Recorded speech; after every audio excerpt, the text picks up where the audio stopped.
Before we begin, this story contains descriptions of mass casualties from an industrial disaster, including people trapped and killed by a substance they could not escape. If that's something you need to step away from, we understand. Take care of yourself first. Anthony DeStasio was walking home from school when the ground shook. He was 10 years old. He heard something that sounded like a machine gun, the rivets blowing out of a steel tank 50 feet tall. Then he saw the wave, 25 feet high, brown, moving at 35 miles per hour. It picked him up and carried him on its crest like a piece of driftwood, his throat filled with molasses. He blacked out. When he came to, 3 of his sisters were staring down at him. The 4th would not be coming. You're listening to The Unlit Room.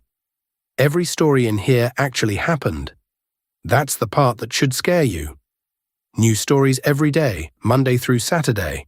Today, a storage tank full of molasses explodes in a Boston neighborhood, and the substance that kills 21 people is the same thing you put on your pancakes. January 15, 1919.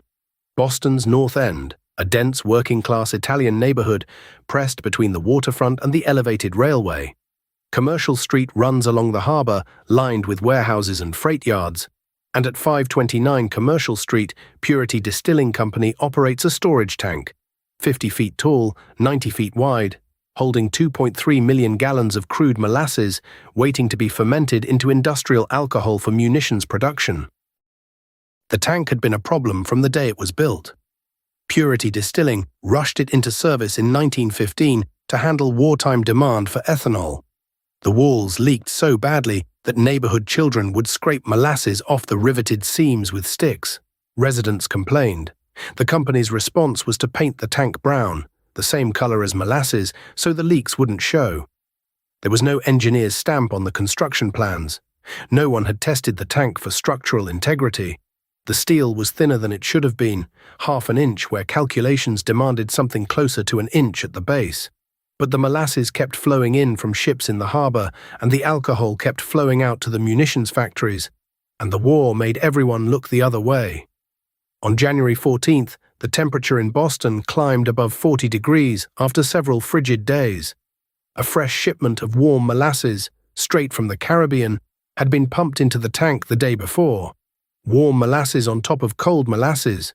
The temperature differential caused fermentation gases to expand inside the tank, pressing outward against those 2 thin walls.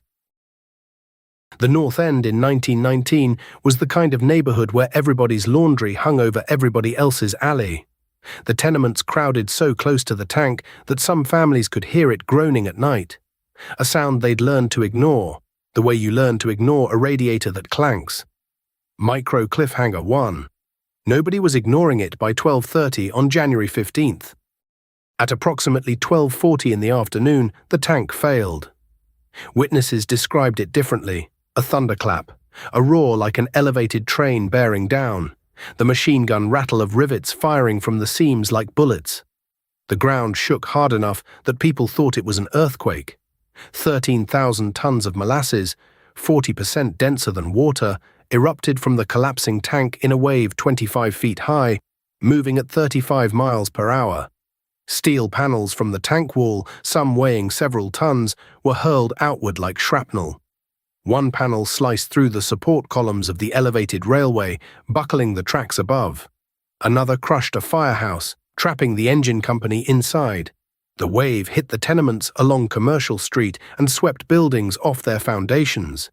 It tipped a streetcar off its tracks, it bent steel girders, and then it kept going, rolling through the narrow streets of the North End, filling basements, pushing through doors and windows, rising waist-high in some alleys.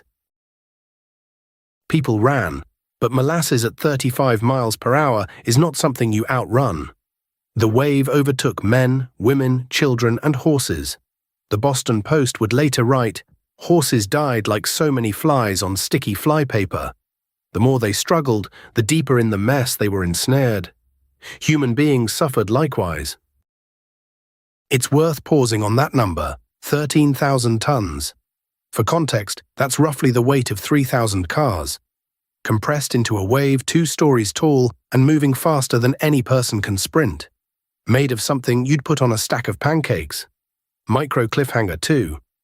But the wave wasn't the worst part. What came after was worse, and it had to do with a property of molasses that almost nobody understood in 1919. Within minutes of the initial surge, the temperature began to do its work. The molasses had erupted warm, heated by fermentation, by the fresh Caribbean shipment, by the force of its own release. But January in Boston is cold, and as the molasses spread and cooled, it changed. Molasses is what physicists call a non-Newtonian fluid. Under pressure, under sheer stress, it thins. It flows fast, almost like water. That's why the initial wave moved at 35 miles per hour. But when the pressure drops and the temperature falls, it does the opposite. It thickens. It resists movement. The harder you push against it, the more it pushes back. The people caught in the flood discovered this in the worst possible way. Those who weren't killed by the initial impact found themselves trapped, waist-deep, chest-deep, in a substance that was hardening around them. They couldn't swim. They couldn't wade. Every attempt to move made the molasses grip tighter.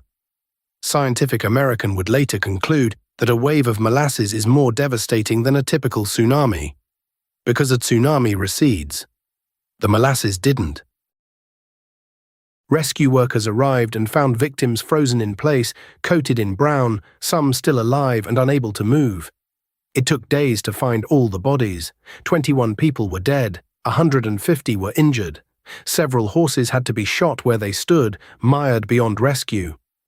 Here's the detail that takes this from disaster to something worse. Purity Distilling knew the tank was failing. Their own treasurer, Arthur Gell, who had no engineering background, had overseen the tank's construction and ignored every warning sign.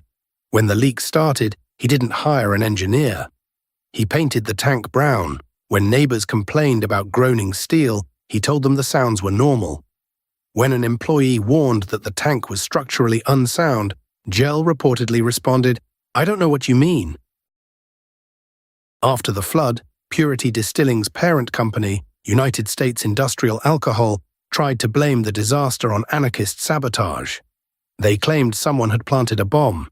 It took 3 years of litigation, 119 days of hearings, over 3,000 witnesses, for a court-appointed auditor to conclude what the neighborhood had known all along.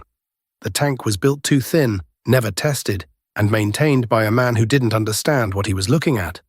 The resulting lawsuit became one of the first major class action suits in Massachusetts history. The company paid approximately $600,000 in settlements, roughly $11 million in today's money. Nobody from Purity Distilling went to prison. For decades after the flood, residents of the North End said you could still smell molasses on hot summer days. The scent would rise from the cobblestones, from the foundations of rebuilt buildings, from the soil itself, as if the neighborhood's memory was stored in its ground. 21 people died because a company built a tank too cheaply and a man with no qualifications was put in charge of something he couldn't understand.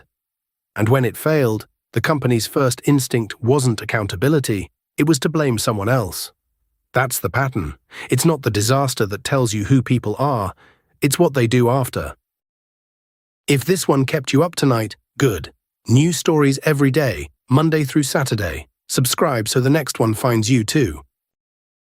Follow the Unlit Room wherever you listen. Tell a friend, but maybe don't tell them it's all real until after they've finished. Full story on the main channel. Follow if you're wide awake. That was the Unlit Room. See you in the dark.